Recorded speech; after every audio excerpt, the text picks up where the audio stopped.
Hello everyone and welcome to another episode of First Blood, the League of Legends talk show that no one else would. So it just stops working. yeah, I told you. Right. I told you. We'll fix it, Ram. Anyway, just so as you can see, our other regular co-host, Josh, is away at the moment. He's spending some time with his partner. Good for him. He's earned that. So he should be back on the next show.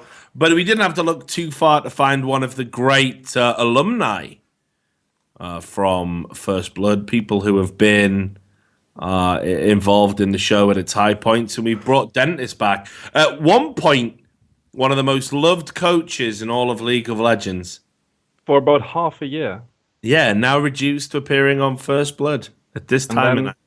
Now I'm only in a Zubul Hor and First Blood alumni. So it feels like First Blood has open arms for washed up coaches who get dropped from their teams. Well, we're definitely going to talk about that. So we got a bunch of things to talk about. The big topic, obviously, the big topic of discussion is going to be the salary thing. I know that was what Ram wanted to talk about. A bunch of people have some opinions about that.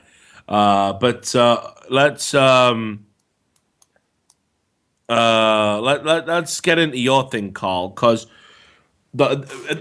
we were on an upward trajectory. We were having a good time, right? Yeah. First Blood was a popular show. It was like the alternative to Summoning Insight. We were getting on the subreddit. We were getting numbers. Then we all know what happened with my shit. Then the co-hosts all got ill. Yeah. They got struck down one by one. And then you, one of our most beloved guests and popular guests, one of the guests that gave this show a lot of credibility, you had that crazy thing in Copenhagen Wolves where you got hacked and those unfortunate chat logs got put out into the public domain. I don't even think they were as bad as what people made out, but people seem to latch onto them and say you're a bad person. And I just thought this was really weird because you were ultimately the victim of a cybercrime, and yet you got hung the fuck out to dry, dude. Even if that, I'm actually not that, in retrospective, I'm not that mad about the fact that I got hacked because it could have been turned out way worse. They had total control over my bank accounts, over my PayPal, online banking, PayPal, everything was hacked, and they didn't touch it. They were literally just looking for Deficio shit or CW chat logs, and the things that were found, they were already public. There was no information in there that hasn't been brought up at a certain point anyway. People like Alicus, do you know Alicus? Those people, they took an Azubu quote in there and made a big deal out of it and still make a big deal of it, and then suddenly I'm the shadiest person in the world. Nothing in those regards ever happened. There was just talk between two persons, and nothing of that actually ever happened. So I'm not even mad about the fact that it got hacked, and in retrospective, I'm glad that it got me out of the whole bigger Riot picture, because I could have been on a point where I would have to travel to Australia and shit like that, and that I don't know if that would have been the best for me. I'm not even mad about what happened. It could have been turned out way better. I could have handled things way better, but I learned a lot in that time. I learned so much. Let's just rewind a bit, Karl, right? So let's talk about, I know that there was nothing in the chat that was just it was just guys talking shit. We all say crazy shit. I mean, if you were to take the chat for First Blood, our little group chat, and make that public, I think we'd all look like assholes. I mean, obviously. Shit, we just, obviously, right? Because we are. But we just had Coob storm out of that the other day. Right, because of shit we said, because we ripped on him and then pretended like he wasn't there, even though he was there. And Coops has been a regular on the show. If you take any private conversation and make it public, you can make somebody look like an asshole. What I don't get is why it seems to have had such a negative impact on you. I don't think I've seen you on the Riot broadcasts. I don't think I've seen you as prominently featured. There hasn't been as many appreciation threads for you. You don't seem to be getting the same level of reach, the same level of love. I mean, has it really had that sort of detrimental effect on your career? Are the League of Legends community that fickle? I think the career that you have in esports, not in esports, the career that you have in League of Legends is controlled by Riot. So Okay. if Riot wants you to make career, then you will have one. If Riot doesn't want you to have one, then you won't. As simple as it is. Like there was a point especially after, like I got the suspension, then afterwards I got back, and the people from production that filmed the feature videos, like great people, and a couple of the only people from Riot that still talked to me during that time. They were like dragging me in and recording me for interview stuff and I was just like, at some point I said, that was the first time I said, it doesn't really matter what I'm going to say here. It's not going to be ad anyway. Like not that I'm particularly mad about, but it's just hard how fast the tables can turn. And quite frankly, So Riot staff started to ignore you? absolutely. Like I was, which is normal to a certain degree, I guess. Like if you're at Riot and then you get told by the head executive, this guy is a shady motherfucker and you shouldn't trust him a single word because he has lied in a 7-hour investigation straight to the face of Batman Hunter Lee, who's in there for justice, and that guy has lied to him straight to his face.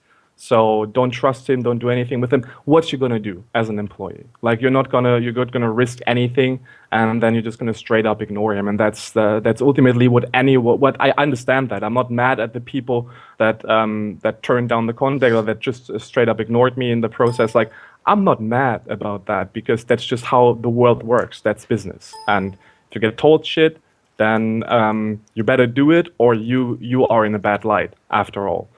So yeah. The relationship to the Riot employees and to Riot in general obviously drastically changed after what was happened, especially after the logs got released. And even before that, it was at like 0 degree, to say the least. And then you just go from future broadcaster to we're going to sign you as a shoutcaster as soon as you want to, and as soon as they're done with coaching, to the fuck is this guy. So, I mean, a lot of people seem to remember what happened in a strange light. Like, I heard a lot of people say that, like, maybe you deserved some shit, you done some dodgy shit. I mean, let's be clear. So, the investigation, as I remember it, the only wrongdoing it had showed was that you'd allegedly lied, which I know you deny, right? You refute that, don't you? I was the process was pretty like we were investigated. Like the game got delayed to the last game. Like we were investigated because apparently there was cheating going on. That was the term that was used in the beginning, and then the investigation started. And it was apparently that we got brought in-game informations by Deficio, which is absolutely ludicrous. Like that never ever happened, or even there was no proof of it found anyway, and they got full control over any one of my accounts, and like there just was nothing in those regards. And even in the investigation, they couldn't find anything, and I denied it ever since. And then afterwards, like after the investigation, when we got punished, there was a Skype call. In that Skype call, I said, like I clear said to the people in charge that I do not agree with a paragraph that I get punished for bringing like false information about we have in-game informations, and I said that I want a copy of the competitive ruling to go over that to see if everything is in place for us, or if we have to prepare some statements right afterwards before it gets released. Didn't happen. Like nothing in those terms happened, and right after the competitive ruling was released, I contacted 2 persons of Riot Gaming in Skype, and they straight up went offline 2 seconds after I messaged them with, and those logs are still in place. So this is not, as you noticed, I didn't go public a single time. Like I know you didn't. I didn't say anything because I'm just like anything that I could say at this point is just kindergarten, and it turns out to be a fight that is just not worth it. I'm glad that it turned out the way it did, because the players who would have gotten away way worse if the initial plan of releasing a good portion of them mid-split, their career would have gone different. And now with the way out that they found, it turned out to be good, and I'm glad for every single one of them. If you ask me, I'm not mad at anyone. I'm on good terms with them. I don't have anything negative to say about them. But yeah, you learn a lot about Riot and about the way that they handle things. We'll get back into this, but I saw Ram typing. He was typing in chat. He was type resident sleeper if you're bored.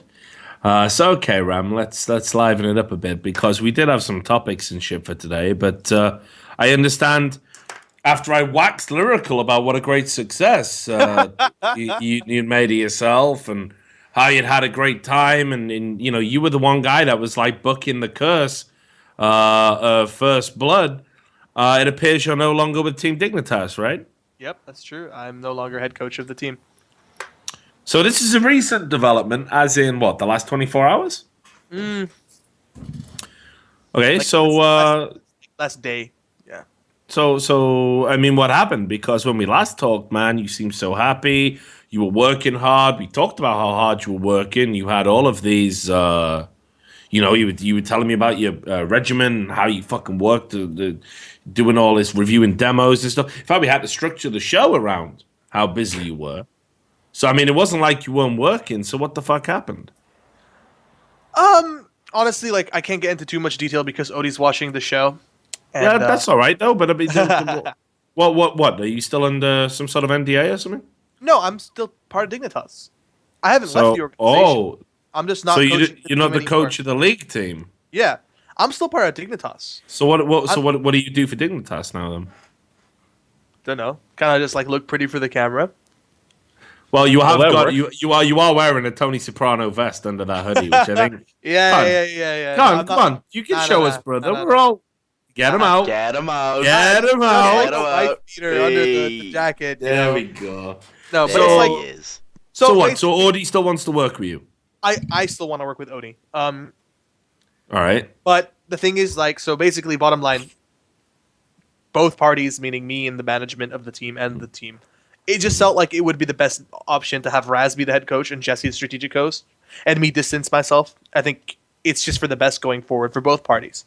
You know, they'll be more successful. Whoa. That's a weird phrase to use, Ram. Distance yourself.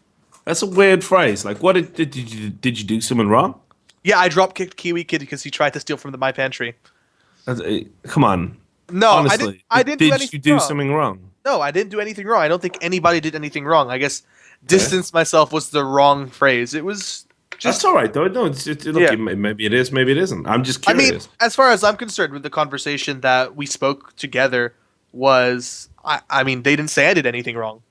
It wasn't it wasn't like it was something super catastrophic or catastrophic even at all, or even not even like a little problem. There was like no issue. Like I still wish them the best of luck. I just wish that when it came down to the conversation that things were done a bit differently, but it's all good. Was like, it a I heat don't. conversation? No, not at all.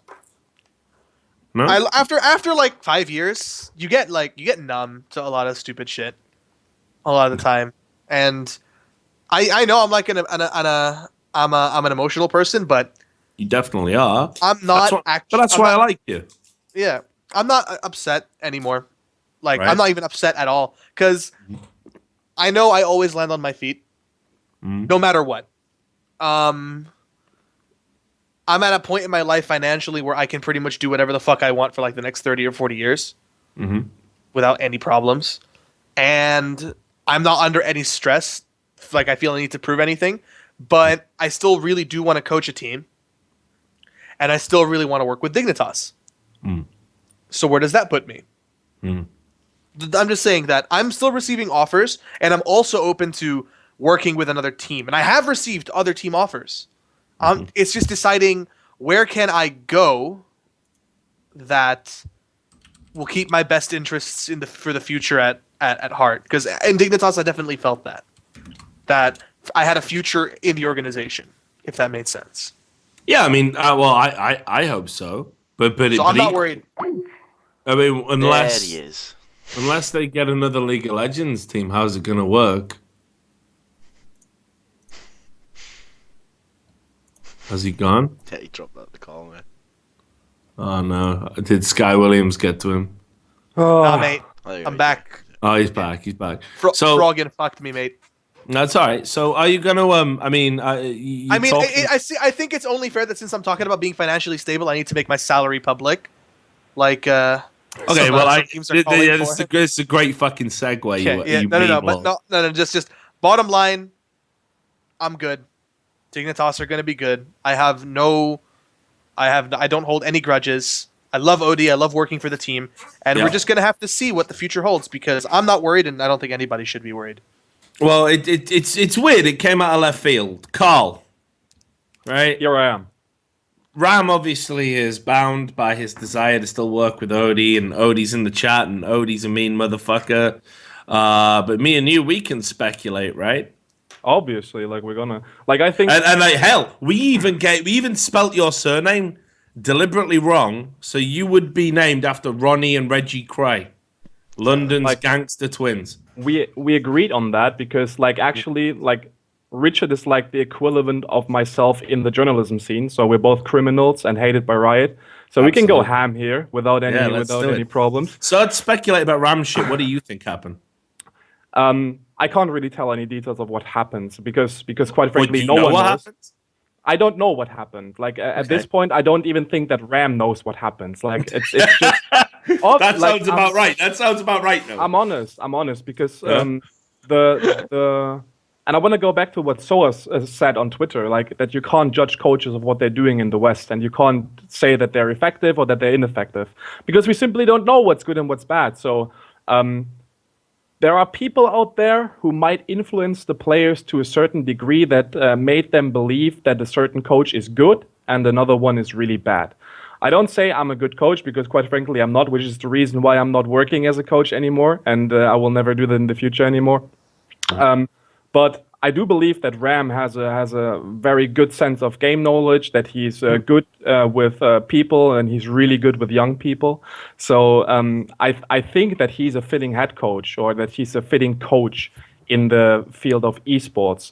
So yeah, it must have come down to like personal issues, if I had to assume, like not that someone in the team doesn't like Ram, but that some people in the organization might have other plans and had to make space.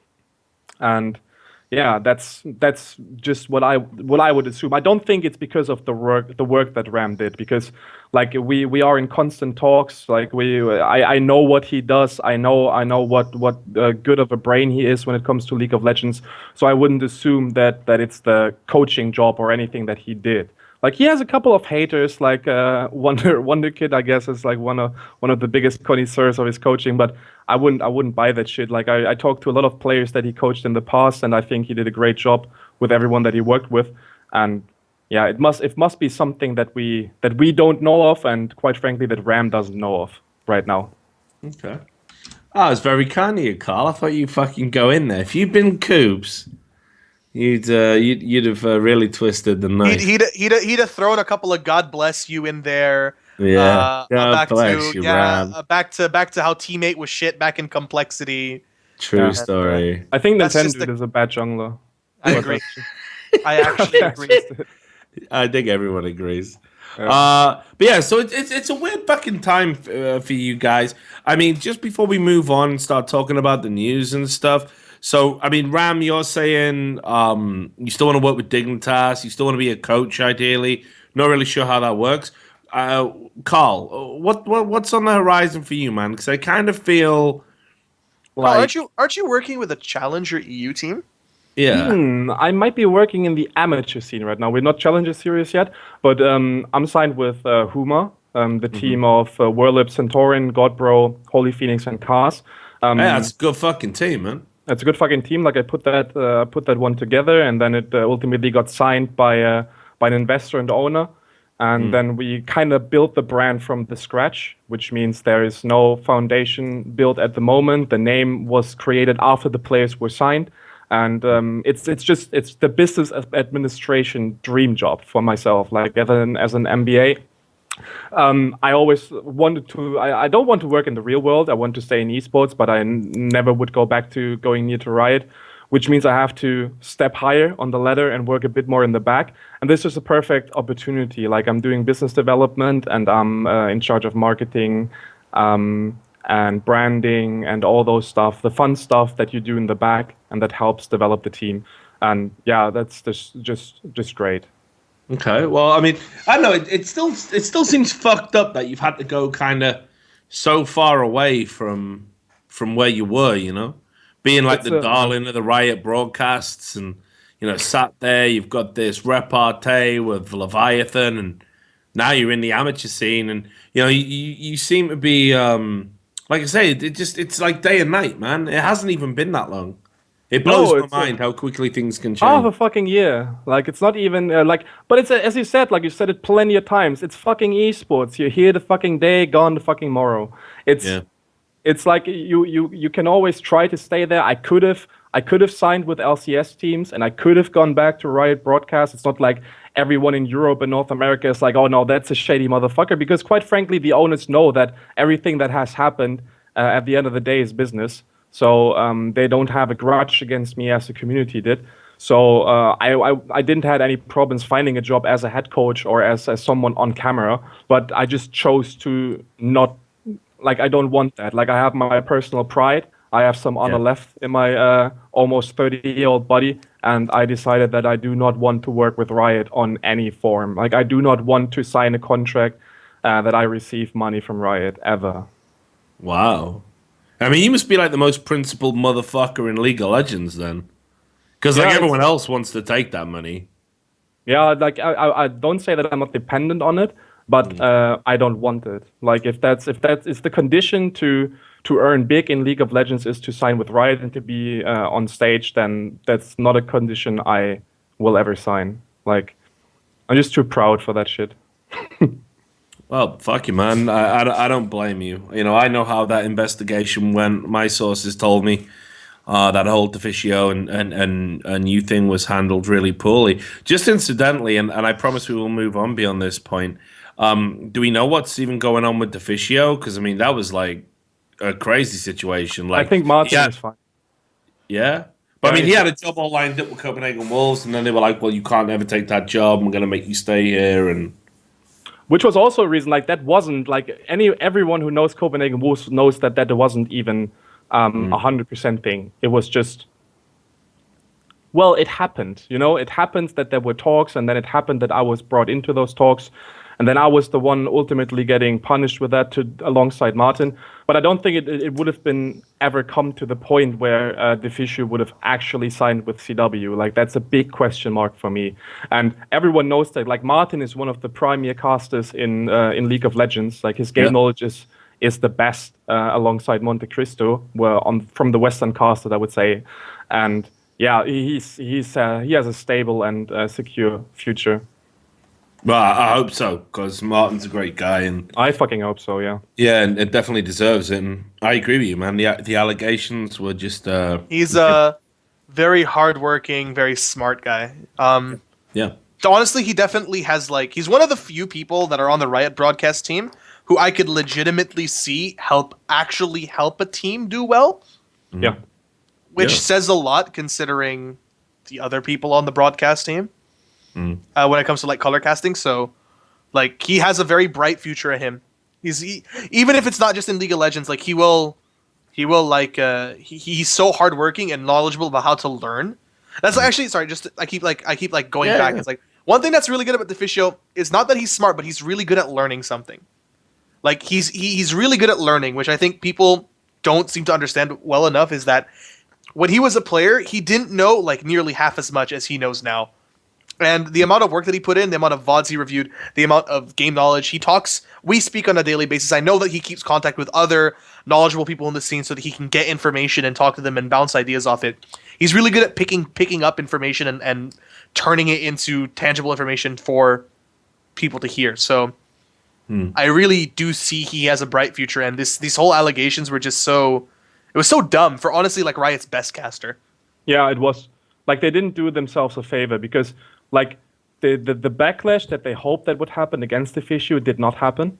Because, well, quite frankly, what he did, even, like, I wasn't part of any negotiation of what actually he's going to do in Copenhagen Wolves. Like, the only things that happened between that was that we talked about the possibility and what our philosophy is on how to build a team, how to lead a team, how to make sure that CW is not like making it a better place, like making it a place that players actually want to stay and want to grow in. And yeah, we came along great, but I didn't know what happened on the business side between Deficio and CW, and that's also what I said in the negotiation. And if there was anything, it wasn't concrete, and there's because of that reasoning, and because there's nothing wrong with checking out other options in the first place. It's the real world, guys. Like, get a fucking brain. The backlash was not big, and he's fine. Like, he's perfectly fine. Yeah. But you know, I think you did get a big backlash. Like, Yeah, even now, it's fucking palpable.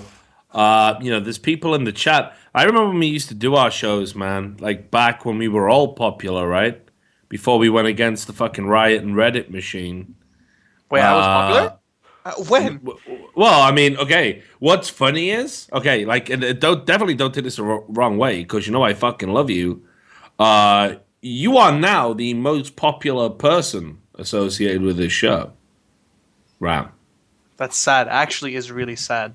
You know, like if I were you, I'd probably consider offing myself if that was the case. well, I do that honestly. anyway. Obviously, every goddamn day I wake up, I'd have to, right? I write for Breitbart. I'm a fascist. You know, it sucks to be me, despite all that money, which is pretty good. But you know. This is what I'm saying. Like, I remember when we had Karl on a few times, and it was literally like every time we do a show, the fan base was like, "Oh my god, Karl's so smart, Karl's so cool, such a nice guy. Well, get him on the show, make him a permanent co-host." Now Karl's telling his experiences, and let's be fucking real. This is a guy who. From what I'm told, you know, basically got fucking castigated and accused of lying, denied it, was never allowed to make those denials public, has been basically made a persona fucking non grata, and now that he's talking about it, people are like, "Guys, a salty lying bitch." That's unreal. Like, this is what I mean. The league scene, the fan base really seems to lack any critical thinking. No, it's not only that. It's just because, like, in everything that happens in League of Legends, and especially in League of Legends, if you take it at esports, like, the people just buy what they get presented, and that's the main reason why I decided to never go public and never ever will write a fucking salty statement about the ultimate truth. This happened in Copenhagen Wolves. This is what really happens, or Dentist versus Hunter Lee, this time for justice. Like, I will never do that because, like, the benefits that I could get from it are just fucking zero. Hang on, because you mentioned Hunter Lee a couple of times now. Now, I remember putting it out there public on a show. I can't remember which one it was. It might have been Trash Talk. That Hunter Lee was taking over Nick Allen. I mean, Nick Allen's obviously moved to Twitch. He likes to pretend that he remains an impartial Twitch employee. He's basically the Riot arm of Twitch now. Whenever there's anything to do with Riot, he seems to be super quick to tweet about it, almost as if, you know, he was just another one of these weird Twitch hires. And he's got lots of opinions about lots of things. I mean, all of them, you know, really stupefyingly ill-informed, but that's just the man. That's just how he likes to operate. But, you know, I find it a little bit perplexing that these people that we're sort of bringing up here, like Hunter Lee wasn't even meant to be in charge at this point, was he? Wasn't he like Nick Allen's understudy? Both. Yeah, he seemed like back then he seemed like the Robin, except for, like, I think in the second and third call he was the Batman. Like, he was the one taking charge, and it's just like he was like in the first call that we had on the game day, Nick Allen was still there and was leading the conversation, was leading the investigation, and they were playing good cop, bad cop. But then in the second call there was only a bad cop, and then Nick Allen wasn't there anymore. If I remember correctly, like, it's too unimportant for me to remember. Was Nick Allen the good cop? But I think in the process of he was. In the process of the investigation, Hunter took on his cape and over, ultimately. It's like the way that you said it's like it's Nick Allen's understudy. It's like, for some reason I pictured like Nick Allen being like a Sith Lord and Hunter being like his disciple. No, it's vice versa. Like, it's vice versa. It's vice versa, like, really? Nick Allen was like the Palpatine, and was Palpatine, okay. Yeah. And fucking Hunter Lee was breathing in the back. Like,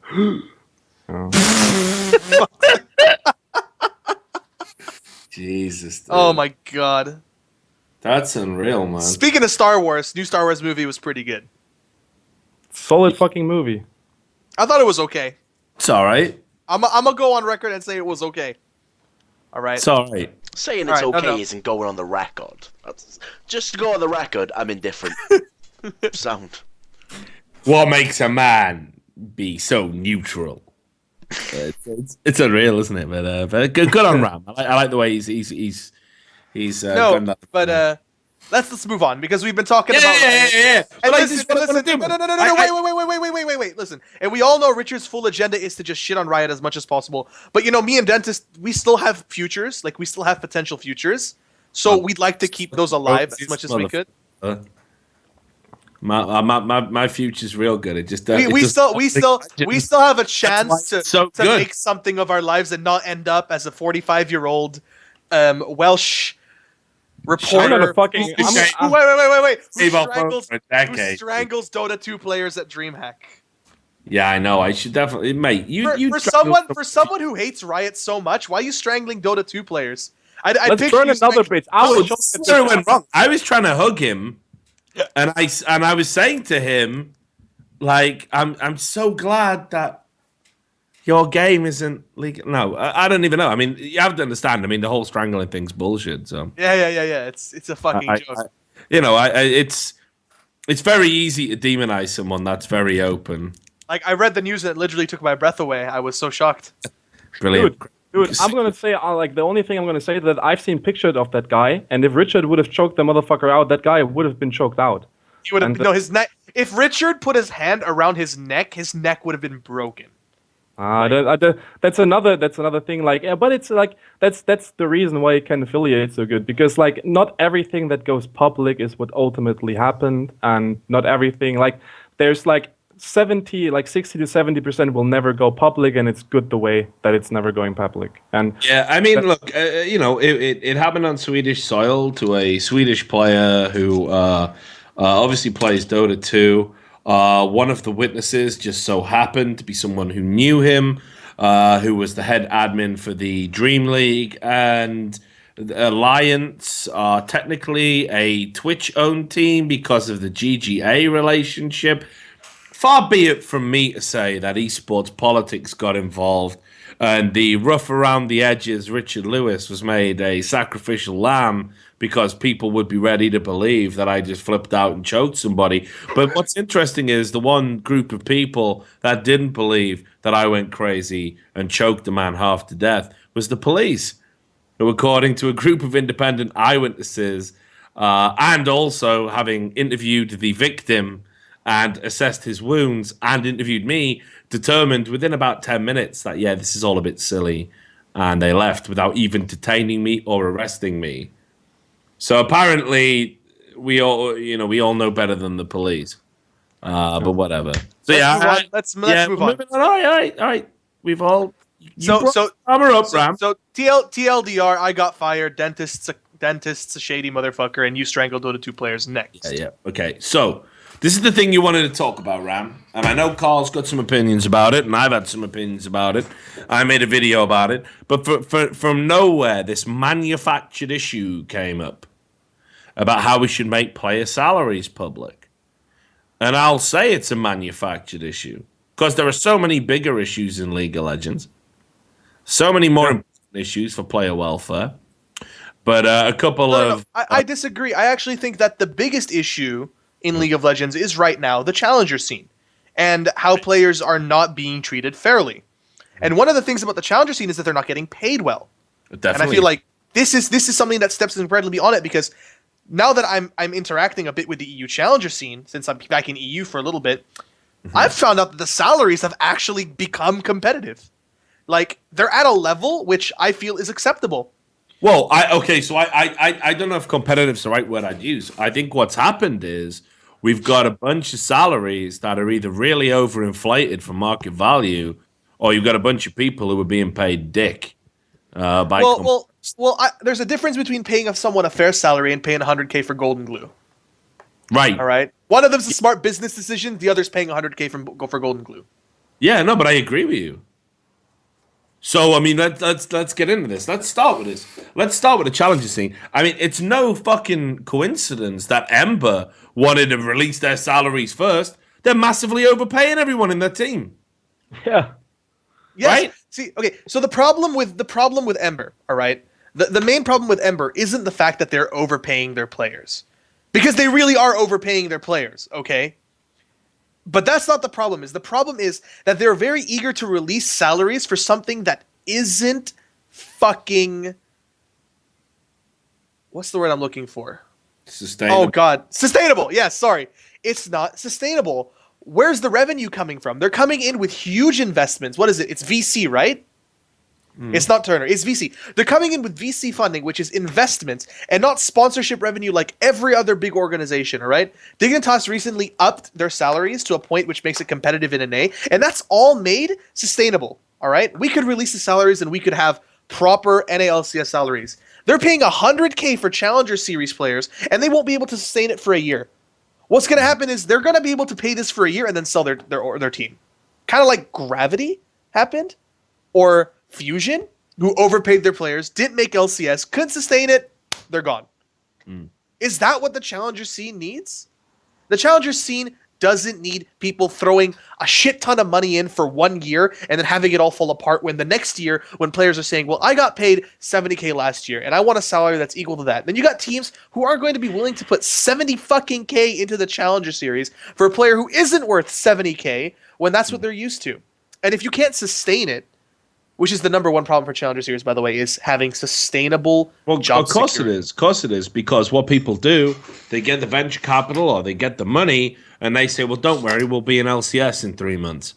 Yeah. And then when they don't get to LCS, they go, okay, let's have one more roll of the dice. And then they don't get in again. And it's a shame that Josh isn't on the show tonight because he was in a team that did exactly this. And it sent a chill down my fucking spine when Chris Badawi, also in the excommunicated from League of Legends gang, said that Ember's salary is good, but Fusion paid way more. And that's why they went out of business. I don't buy that shit. Wait. Listen to this. Ember say that they can sustain themselves with no revenue for 4 to 8 splits in Challenger. Yeah, but I mean, that's still money down a fucking toilet. I mean, Yeah. sustaining yourself just means you've got the money in the bank. That's like me saying, if I quit my job tomorrow, I could live off my savings. Yeah. For 10 years or whatever. Brilliant. At the end of the 10 years, I got to get a job. When I say sustainable and smart business decisions is putting your money into a salary and then, making that money back so you can do it again and move forward. What they're doing is they're making money they're putting money in with no revenue, which eventually will fall apart. All right. Yeah. Yeah, I agree with you. Which, but it's and here comes the big point. Like, I can't blame Amber. Like, first and foremost, it's fucking overpaid. Like, I wouldn't put a nickel into that roster. Like, I also have a Challenger Series team that gets paid well, but that is a team that has perspective. Like, the players are hand chosen. Well, hang on. So again, you said you had guys Whirlip on that roster, right? Whirlip, Centaurin, Godbro, former Copenhagen Wolves top laner. These are all ex-LCS players, right? Mid lane, Holy Phoenix, which is Holy like Phoenix from Turkey. This is a big, it's a pretty big deal. Like, perfect, opens up the Turkish market for myself. Then and to be clear, and I'm not saying this in a disparaging way, obviously, but this is a roster made up of like ex-LCS players, big prospects from regions that aren't maybe that fashionable. And these guys, what are they making? The same as Ember, less than Ember? Where's it at? I mean, obviously, don't give me specific numbers. It depends on how good we do. Like, there's also a good amount of bonus system implemented because, and here comes the system why it even works in the Challenger Series. Like, as when Ram says sustainable salary, it means the company itself gets revenue, and then out of that revenue we get a profit, and with that profit we try to give salary or salary raises, and whatever happens with Dignitas, they make enough money to pay those salaries. In the Challenger Series, as of right now, we have investors coming in. Those guys just put money on an account and say, I'm going to pay that amount of money. It doesn't fucking matter what happens. Those teams will never get the revenue to fix the initial investments because they have someone on top who takes care of that shit. And that's the only reason why we can even compete with LCS offers money-wise. And that's the reason why Amber can pay like such horrendous amounts of money to players like Golden Glue. Yeah, I mean, I remember Golden Glue back in the Dignitas days, right? Like, this was a guy, wasn't he meant to have, like, at one point, I'm pretty sure I heard he had, like, a big transfer fee attached to him. So wasn't he, like, a prospect? Why are we all saying Golden Glue's terrible all of a sudden? I'm not saying he's terrible. Golden Glue isn't bad. I actually think Golden Glue is the best player on that team. Yeah, me too. Yeah. Doesn't say much when you're on a team with Solo, for example, but Golden Glue is actually a really good NA home mid laner. He can have future. He's a good NA he's a good player and he's a good pickup. Series. Would you pay $100,000 for Golden Glue in Challenger Series? Fuck no. I wouldn't pay half of it. Would you pay $100,000 for Golden Glue in LCS if he's on a top 5 team? Fuck no. I wouldn't pay half of it. Yeah, and that's the reason. Like people. Well, then you're fucking Jewish. No. First and foremost, I'm getting sick and tired of every fucking cunt releasing an article about public player salary. That gets fucking annoying. Like today, I read 2 articles, and it wasn't even about public salary anymore. It's just that they put their fucking picture in the PR, and like it's fucking disgusting. Like just leave it. Everyone who no articles anymore. And second of all, it's not beneficial. Of course, Amber is going to put the fucking numbers public because they can just wave their dick around and show how big their balls are. That's literally the only reason why they do it. They don't do it because of transparency. They don't do it because of they want the best for the players. Like, obviously, like they have no fucking clue of what they're doing if I look at the salaries that they're paying for the roster that they fucking have. Like, they have no idea of what they're doing. So, yeah, they want to show how fucking big their balls are, and they're going to put those balls on the fucking public PR table. Yeah. It's good. I'm fine with that. Like, be free. If I get asked, should we release and make any like every single fucking player salary public right now? Pull the trigger, yes or no? I would say yes, but it's not as easy as people make it because, as you said, like what's it going to create right now? I think the time is really important here. Most players are already signed. This is a fact. Like the LCS rosters are good to go, the Challenger Series rosters are good to go, the deadlines are over. So if tomorrow every single fucking LCS salary gets publicly released, what's going to happen? The only thing that's going to happen is that there's a lot of confusion in a lot of teams because, like, even with this Amber shit, I know a lot of players I've personally fucking talked to who are fucking shocked that they get paid less as an LCS starter than fucking Golden Glue in Challenger Series mid lane. And that team is not going to go close NA LCS. I'm just going to make what would you say if I told you I the agree best NAC? What would you say if I told you that the best NACS team actually gets paid less than 2K a month each person? Well, I would fucking believe that, but I make the point. I make the standpoint that team is not going to come near LCS. That money that they're investing right now and the balls that they're showing right now is fucking wasted. And the people that are investing that amount of money have no fucking idea about esports and deserve to get treated like that. They're going to lose a heck of a lot of fucking money, and they deserve. They don't understand player value. Okay. Yeah. That's the big problem here. And this is the issue that I have with Ember. I don't have an issue with Ember's ideologies coming into this split. They want to make an all NA team and use NA talent. I think that's admirable. No, it's not. It's fucking stupid. Shut up. To use a failing talent pool and trying to make it better. I think that's admirable. And I can respect that for using only NA talent. Yeah, it might not be the most successful way to get into the LCS, but it's admirable. Okay? 2, increasing the salaries of NACS. I think NACS already had good salaries, but Challenger Series is a cesspool and they need to be treated better. They're going in the right direction, they're just going way over the fucking deep end here. All right? And the fact that they're pushing to release player salaries and then they come out with this ridiculous shit of like $500,000 a month just in player salaries, it really shows me that they're holding a 15-inch cock and they're just looking for a reason to wave it around. Which is good. Congratulations that you have a 15-inch cock. All right? Like, all of us are fucking, like, dick envy right now. But I think I said what I had to say. Like, they have the right ideologies. What I like is you got so hypnotized by the 15-inch cock You couldn't. All I can think about is dick. No, Yeah, I know. Mate, it happens to me, dude. It's just that. I check my own out in a mirror when I'm having a piss. Yeah. Actually, same. Actually. I'm just there for hours. Like, listen, let's stop talking about dick for a second. Right? What a dick. Listen, we already have you on the show. We have enough dick going on here. So let's talk about like something real. Okay. It seemed very weird that they were so pushy to release player salaries, and then they come up with this overpaying. Oh, he's muted himself. Shit, sorry. Doesn't it seem a bit fishy that this has happened this way? Yeah, no, but this was my point right at the start of the show before we even got into this discussion. Like, literally, okay, so I'm just gonna. I mean, fuck it, I can't get any more unpopular in League of Legends, right? And I've written an op-ed I'm about to release that's gonna really put the nail in the coffin. Basically, just saying how nobody wants to make content for League of Legends. It's just inexplicably popular. And the community are scumbags, and no one wants to serve that community, but they just do it for the traffic. But anyway, yeah, fuck you all, by the way. Yeah, massively fuck you all. Obviously not these guys. What is this shit? No. What is this picture on the fucking stream? Well, what is this shit, Sam? We've made... Fuck's wrong with you? Well, no, we made this new picture, mate. The fuck is this? Ram Kench, it's called. Ram Kench. What the fuck? Have you not seen Ram Kench? We did this ages ago. Sam, you should be talking, you beefy fucking fat piece of shit. I'm still got my job, homie. I've seen you eat 4 meals. I've seen you order 4 meals. Are we gonna go down this road? Are we gonna ride this bus? Guys, come on. I've heard of like... Come on.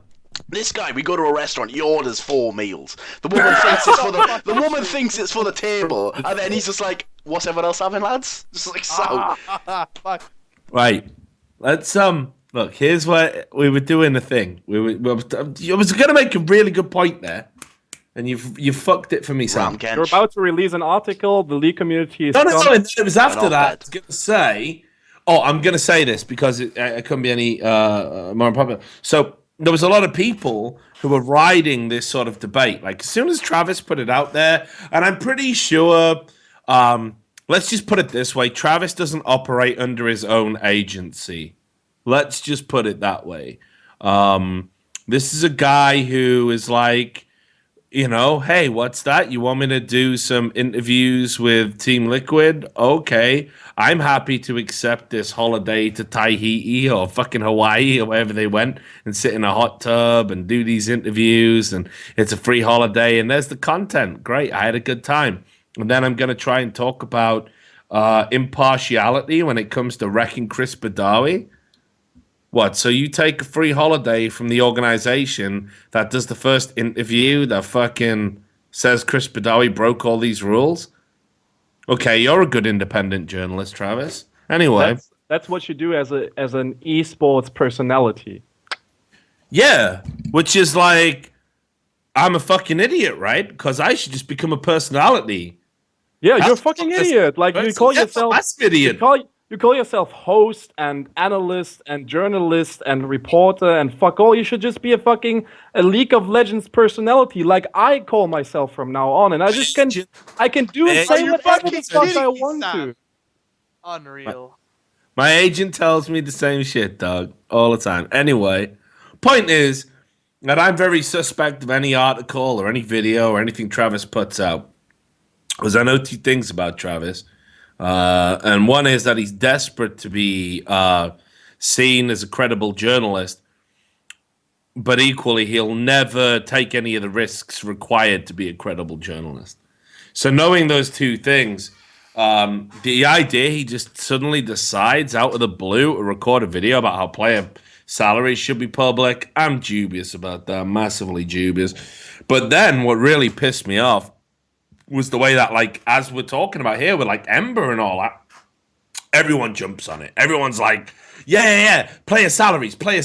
Hey, remember me? I'm Snoopy. I'm the guy that actively held back the creation of a player union by sharing information between these discussions and Riot Games directly. And I'm going to deny that I did this, but I definitely did this. And Richard can prove that he did this. So he wants to be careful about what he says about how I'm a liar in public. Because for him, I definitely won't pull any punches. And this guy, fucking, all of a sudden, he's back blogging every day about the industry's growing and the money's growing. But actually, I was a player who was overpaid massively for being shit, so I don't want to necessarily reveal my salary. And then you've got every other bottom feeder and fucking hanger-on just coming out, releasing videos, talking about this issue. No one talks about the thing, and this is what I did in my YouTube video. I said, look, if we could see everyone's salary, how do we manipulate that information for the benefit of the players? We have no agents. We have no union. What does it matter? All you could do is say, he gets paid more than me. And everyone would go, yeah, and? Well, I'm going to go to this team over here then. And they won't pay you that money. We're already in a cartel, by the way. We've already created our own little team owners thing. They ain't going to pay you that. Because I won't pay any of their players that amount. I feel like something that we do. Fuck, dog. I feel like something that we need to discuss is Splice's owner, Marty. Yeah. He put up a post discussing why these inflated salaries were bad. And he touched them on really well because when people from the outside, because what esports desperately wants is to have the mainstream sponsors involved. We're talking Nike, Pepsi, fucking Subway, fucking, I don't know. They want it to be like Real Sports, and Real Sports has huge sponsorships as well as they also get cuts off the revenue, but don't know how soon that's going to happen. But the problem is, one, salaries do need to be regulated. There can't be any more challenger teams that make 300 euros a month. That's fucked up. All right.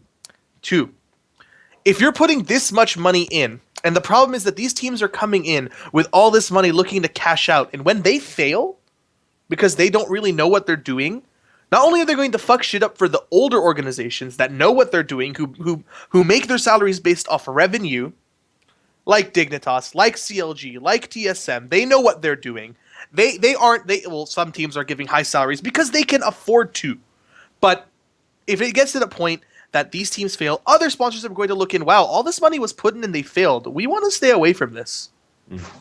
And that's the kind of point that Marty brought up, which, yes, salaries do need to be made public, but in 2017 or 2016, late 2016, where he felt that was League of Legends' golden time, where the mainstream will start getting more involved, and there will be legitimate investors coming in and investing into teams the right way by sponsoring them and giving them revenue to consistently offer the same level of support to teams that they deserve.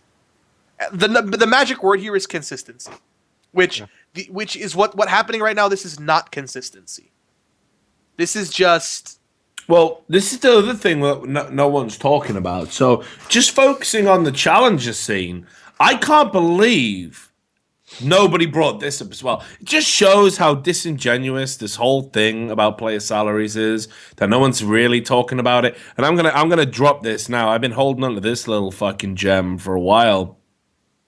So...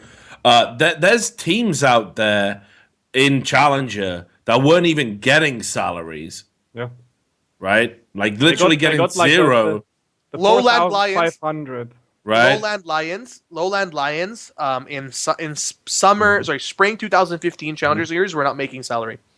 Yes, and we were talking about a finalist. They were finals in the Challenger Series.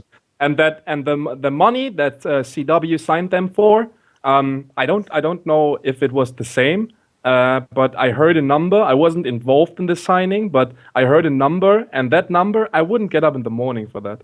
And it was practically a full-time job. And it was more than Lowland Lions paid them. And that was a team that was playing on stage against fucking Origin to get into LCS. That's how bad it was in that split. It got better. I'll tell you about Coast. Because those guys burnt all the goodwill I had towards them many times over, so I don't give a fuck. The Slans, man, I mean, serious. Like, they tried to pin a lot of shit on Brian Zito the manager, who, yes, he did take some money. But I'll tell you this.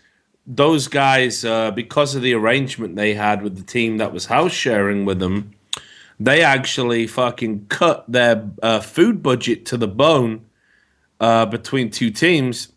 One general manager managing both, which, by the way, is illegal under Riot's rules. And they actually, two players got to a point where they're like, there was no food in the house and they had no money in their pockets and they didn't know what to do. They had to go stay. They had to go stay with a neighboring team because they were literally like, "How do I eat?" Yeah, gamers. I got no money in my bank. I got no money in my pocket, and there's no food in the house. Jesus Christ. Yeah. Like I got I've got this on fucking record. I've been waiting to do a whole piece on Coast. I've been waiting to do a whole fucking piece on these guys because they're a piece of fucking work. I mean, obviously the slans are all fucking sold up now, right? We better never let those guys back in because they're millionaires who let their own fucking players starve. For real, that happened. And it's one of the worst kept secrets in the challenger scene that happened.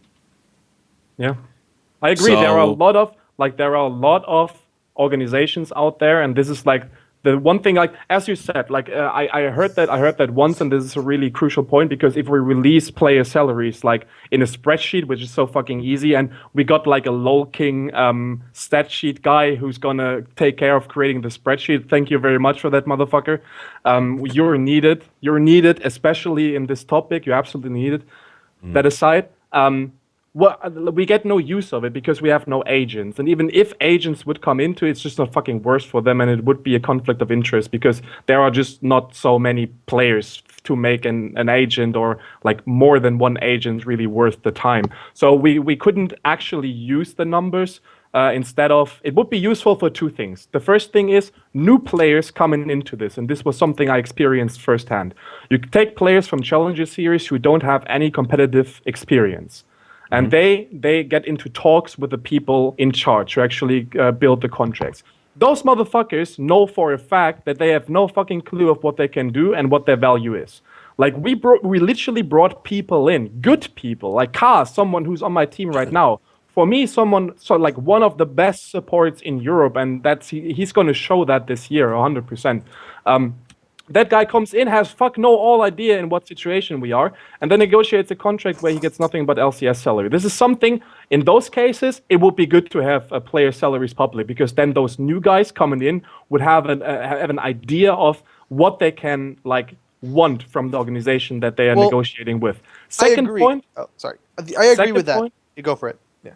Second point, all those shit-ass organizations would get the fuck out of esports, and that is something that is really fucking important, because there are so many black sheeps out there, so many organizations who work without salary, with not paying salary, without even giving out contracts, without people in charge who know what the fuck they're doing, and those people need to get the fuck out of the scene as soon as possible. And the more transparent esport gets, the faster those idiots get out, and that would be what's admirable about. Well, here's the thing: people, how can you determine an organization is bad based on the salary that they're paying? If you put together a spreadsheet of the salary playing and see, for example, TSM's paying their players 130K a month. Whereas CLG are only paying their players 70K a month. CLG is a bad team because they're only paying a bad org because they're only paying this low salary, less than TSM. No, CLG is a bad team bad org because they have shit PR. But that's not the point. The point is that people are going to jump to conclusions based on the amount of salary, and that's something that Rich from H2K brought up. That number means nothing when you don't factor in the revenue that the team is making. Yeah, this is a big point. And if we publish revenue, you fuck everyone who knows business. Yeah. I fucking know what I'm doing. So if I get into negotiations, I know what I want, and I'm good at negotiating, and I will actually get what I need. And there are a lot of other people who also know their shit. And then there are people who don't know what the fuck they're doing. They go in there and say, yeah, well, Red Bull, how about you send us 24 cans? And then, those idiots, they don't deserve to get a high revenue. And if we make revenues public, then those idiots will have a spreadsheet where they can approach the sponsor and say, well, we have a bigger social media pressure. We have a bigger this, we have a bigger that, and you're paying them motherfuckers this amount of money, so we want more. So you know how you avoid this? You know how you avoid putting out revenue just so you can put out player salaries? Salary cap. So that there's no such thing as an underpaid fucking player. Yeah, but then you don't. Yeah, but hang on. The salary cap caps the top. It don't cap the bottom. You can also make a minimum amount of salary that someone makes. And at the same time, so now you're talking about a minimum wage. And unfortunately, you would have a lot of organizations say, if you were to put it somewhere respectable, you'd have a lot of organizations say we couldn't afford that. And this then is the those problem. organizations need to get out. Yeah, the problem is that we're trying to weed out the bad organizations. And yeah, if we make Riot want to weed out the bad organizations. You know how they're weeding out the bad organizations? Gentrification. That's how they're doing it, by any other name. So what we've got is the organizations like Copenhagen Wolves, again, no disrespect, Karl. The organizations like MYM that were struggling to have the fundamentals in place for different reasons. MYM, it was malicious. Copenhagen Wolves, it was ineptitude. It's two different things. And certainly that wasn't you, Karl. These were decisions made on the business level, not on the coaching level. You were as much of a victim as anyone else in all of that bullshit. So what you end up with is you end up with these organizations that literally can't afford to fucking pay. And then Riot go, well, fuck it. We never wanted you in the league anyway. We're gonna put some enforced buyout bullshit rule in place. We want billionaire owners and millionaire owners. They've said this. Yes, they've said that's what they want. They don't want brand stability. They want people with big fucking balls in the pocket. You know, that's what they want. They want Rick Fox coming in. He's not going to be the last guy, right? That's what they want. And they want balls in the pocket. Dentist 2015. Dude, like Rick Fox, I don't even want to know how hard Riot sucked his cock to get into this. Like, I believe there's no other owner who got into League of Legends whose cock got so hard sucked than fucking Fox's. Like, they want people like him in there. Why? Because it makes it fucking easy for them to sell their product. And they know that it's going downhill. If that doesn't happen, if we don't get more people like him, that ship's going downhill. Hopefully Vanessa sucked it a lot harder, but that's Vanessa Williams, by the way. Look, I agree with you, but like they've been caught in all of these guys, like all the millionaires, billionaires, all the sports stars, and we're at a stage now actually where we are seeing sports owners. And we're seeing former sports stars. They want to pick up sports teams almost like an accessory. Like back in the day, you opened a sandwich shop or, a restaurant or whatever the fuck it was. Now it's going to be you own an esports team. That's literally the way it's going. Riot loved that. They love that because they know Rick Fox, with all the millions in the bank and the money he's put aside and the public reputation he has to lose, is a far better option than a bunch of shady cunts called Meet Your Makers. They know that, and actually they're not wrong. I won't even criticize Riot for that. What about our good friend and favorite pharmacist owner Martin Shkreli, who apparently had a guy called Alicus run a team called Ex Nihilo for him. Pay him back, and still hasn't paid him the $27K that he owes him for some of the salaries. Well, put it this way: anyone who's owed money by Shkreli now ain't getting that money. He's got problems of his own. It turns out he was another narcissistic, sociopathic, multimillionaire living in some sort of Ponzi scheme fantasy. The walls have come crashing down, and basically it ends with a plea bargain. A very clever lawyer.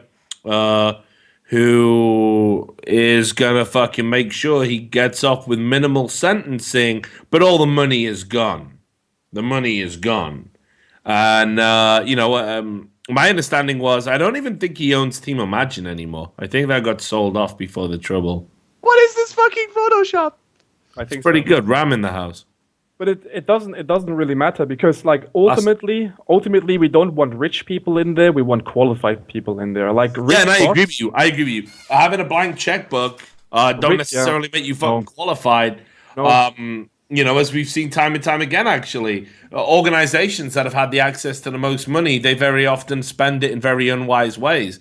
You know, where's Evil Geniuses now? When Evil Geniuses moved to being Winter Fox became this fucking shambolic organization. We're Alliance right now. Alliance moved to being Elements. Elements is this shambolic organization. Now look where the fuck they are. You know, a lot of the other organizations, they just sold up. Yes. That was one of the things. That was one of the things that we were going to talk about anyway earlier. This was on Trash Talk. Somebody wanted to talk about Steve Arhan's set. So I guess this is it does tie in loosely to what we're talking about here. When Gravity bought their slot, he was talking about how, like, oh, he was the right owner. He was the right guy. He's going to stay involved. Well, that motherfucker sold up for a big profit after lying about another owner and demonstrably lying about it in print, inarguably lying about another owner, contributing towards his ban. Riot didn't even sanction the owner from Gravity for lying. Nice double standard you got there. But he sold up real quick. And he sold up after, again, just like a fucking spiral of ineptitude and bullshit. Yeah. And that will happen over and over and over again, because for a lot of investors, this is just like, esports is nothing but a quick buck. They know they can invest a couple of, let's be real, for like, you can get an LCS team and you can pay high salaries and get everything else running for 200K. Like, let's be real. If you don't have to buy that spot, like if you buy the spot, it's a bit more expensive. But like, if at 200,000, you can run an LCS team on a high level, like with that budget. And for them, there's a lot of profit in there. Like, if they have to invest that money, and even if it's 300,000, let it be 500,000, but then that's peanuts. And the amount that they can make on the North American market with the team is just immense. So they're in there for the quick buck. That's the risk that you have with every single fucking person who buys into League of Legends or who finds his way into League of Legends with a lot of money. And that was just one example. Okay, so let's bring the debate in. We'll do like 5-10 more minutes. We'll do some quick news wrap-ups, and then we'll get the fuck out of Dodge, and we'll all get to bed and do whatever it is we do. But like, basically, to bring it in, I guess I gotta ask, do we need these salaries to be public, like what everyone is saying? Is this degree of transparency a good thing? Where do we stand on the issue? Ram, go ahead. You go first. Is he dropped out? He's dropped out. No, I can hear Ram. I think he's chasing down an ice cream van or something. I can definitely hear Ram. Ram is still dropped there. out the call. No, he's dropped. No, he's dropped out the call. Like, I think if you never liked him anyway. You go, Carl. If I had to make a choice between do we gather all salaries of every player and publish that shit tomorrow, pull the trigger, yes or no, I would be on the yes train. But the whole concept of bringing more transparency into esports is a lot more complicated than what we've heard. Like, there are a lot more sites that we have to evaluate. Like, we can read about every possible site. Like, we have articles out there, like millions of them: coach perspective, owner's perspective, teacher's perspective, Twitter analyst perspective, Alicus perspective. We have everything out there. So don't know why anyone would want the Alicus perspective on any particular issue, but there you go. Unless it's how to survive a stabbing, of course. He's pretty good at that. Or shooting someone in the knee. Doesn't fucking matter. So yeah, if it's like making esports more transparent, yes, obviously we have to do that. It would be beneficial for the players, and that's what we care about, and that's what we have to care about in order to grow. And it was also sort out problems with a lot of fucking shady organizations that get just dropped out instantly the moment we make esports more transparent. But what we really need is some sort of either player union or agency for players who make sure that players do not get fucked over, because players have fuck no idea about how a contract should look like, what should be in that contract, and what shouldn't be in that contract. They have fuck no idea. And here comes the tricky part. Most owners who give out the contracts also have no fucking idea of what they're doing. Like, the things that you... The things that you're seeing in contracts in esports at this very moment is just fucking redonkulous. Like, there are a lot of lawyers out there who are willing to work in the fields of cyber athletic. Like, please Yeah. Get them to work on your fucking contracts. Whether you're a player, whether you're an organization, you should have legal advice when it comes to contracts. And that would be something that an agency or an agent in that case makes sure happens. Like, he wouldn't let his mandant sign a fucking contract that is like as shady as things that are going around right now. This is what we need in order to make it better for the players. Like, transparency, yes, but what we really need is some sort of agency, union, call it whatever the fuck you want to. But we need to make sure that the players don't get fucked over on that level. Right now, publishing it right now would have zero benefits for us, except for the negotiations in the before the summer split, and it would make a lot of turmoil in the fucking LCS, because teams would rip each other apart. That motherfucker earns 2K more than me and he sleeps 2 hours longer. Well, fuck it. Like, Yep. I agree. It's like I said. To summarize the video I did, the information in itself isn't going to fix the problem. It's what you can do with that information. With no union, no agency, it's just a number. And like you said, it's just going to create a lot of. Holy shit! I'm fucking back. Yeah, we missed you, brother. It's going to create a lot of backbiting and bullshit without a lot of positives. In fact, it's quite telling that when Snoopy did his article, again, as a player who was massively overpaid for his talents, he was like, I actually didn't want other players to know my salary because I would have been embarrassed. I mean, reading between the lines, that's effectively what he's saying. And actually, that's like one thing I will commend him for. That's a rare bit of fucking honesty. Because we all know there's players out there that get to take advantage of organizations that don't know what they're doing, or pay well over the odds because they think that's the way to go, and some players will benefit from that one-time cash grab. Well, actually, there won't be that cash grab anymore. If we all have public salaries, there'll be no chance to get that. So, I mean, that is inadvertently a bad thing for players. I'm not necessarily saying it should exist, because it isn't fair on all the other players that don't get that cash grab. But sometimes right place, right time, when it comes to the capitalist ethos and making bank, that's actually the way to go, it's like an auction. You're worth whatever anyone is willing to pay for you. Absolutely. There's no general wage for esports players. Yeah.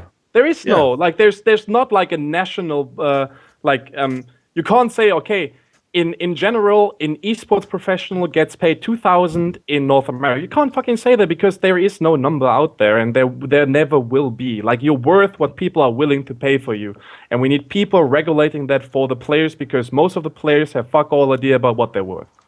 Simple as it is. Agreed. So let's hit the news, and then we'll let you get out of here. I thought this was an interesting one. This is actually from a while ago. This we didn't talk about it on the last show. So this one is from a while ago. But you know how, like, we had Team Dragon Knights, and then they became Team Arena Online, which, both names is shit. Let's be real about it. But they had to change their name back to Team Dragon Knights, and the reason for that was, again, I won't read the full boring statement, but basically because Team Arena's services and circuit hadn't launched, Riot basically said you cannot advertise that service until we know it's legitimate. Yeah. So I guess, again, I'm actually torn about this one. I don't have an opinion about this one. So I'll ask you guys. Team Dragon Knights getting fucked by the poaching thing? Oh, no. We can get into that if you want. You can add that on as an afterthought. But basically, for me, I think it's interesting to see how far Riot will go to basically force a team to rename. And this could be for a good reason. This could be like an ethical thing. Could be good, blah, blah, blah, whatever. But I did think, again, it shows this, like, incredible level of control over their product, and the fact where even if you're sponsored by a business, we may not let you be named after that business, even though they've already paid for the sponsorship. Yeah. Just look at Duncan. Duncan gets Alpha Draft. Also a great Alpha Draft. If you're looking, you should definitely get your hands on this product because First Blood is top notch. So he gets literally funded by fucking Alpha Draft, and Alpha Draft is a huge number in esports. But no team is able to work together with Alpha Draft on a big level because you can't advertise them on the Riot broadcast. They have a no tolerance policy when it comes to things that they do not agree upon. Like if they think they are involved in business that Riot is not confirmed with, you are not allowed to work with them. Like that cuts down business to a certain degree. But in this case, like what's Team Arena Online? It really can turn out to be like a fucking elo boost or something equivalent. I don't know what the fuck that is, but like I understand Riot on that regard, that they say, okay, if you want to get on our service, then we want to at least know what the fuck you're doing with that site, what the fuck you're doing with that business, because when it comes to me, you could be a fucking hitman company, you know? Yeah. And then, so I understand them to a certain degree. The total control. No, but this dude, I hate it when this happens because, like, okay, so, right, you know, like Riot have been wanting to increase the stipend for a while, but they didn't want to necessarily do it until they could get a sponsor involved or whatever the fuck. I mean, we made a joke earlier. We were talking. Obviously, we had Mui Abbey, my beloved, come on the show and on Trash Talk and talk some shit there, and I'm looking forward to the fallout for that tomorrow. It's a phone and I don't control it. Blame the producer. That's what I say. But shut up. But basically, there was this how to frame it. Okay, so Riot for a long time were like, well, we can't increase the stipend because we need to find a more, it's not a great business model right now. We can't do it. So they've been looking at it and they were talking about getting a title sponsor in to cover the stipend. Well, the title sponsors that they've been in talks with involve fantasy draft sites. So can you imagine this? Can you imagine that sponsor that was meant to be on the shirt, the Riot's league sponsor, the official league sponsor, would be like an Alpha Draft or a DraftKings or one of the many iterations out there. And yet they've told all of these teams for God knows how long, you can't be sponsored by these teams and you can't advertise them in a league broadcast. Yeah. That was a very real prospect. And I don't know where we're at with that. But like I say, I got cooked so hard on talking about that shirt deal. And just so people are clear, the numbers that Riot were offering people, which I got told not to mention in case they were offering people different numbers and it would help them identify a source. But I'm past fucking caring at this point. Right? I seriously, because I had a group of owners come to me about this. I had a group of owners who were saying, we're getting fucked on this deal. You got to write about this, Richard. You got to save us. And I went public and did what I thought was good for esports. And then because Riot came into the meeting and went, okay, you're all under NDA. We're going to sue whoever told Richard Lewis. And everyone shit their fucking pants about getting accused. You end up with all these guys going public.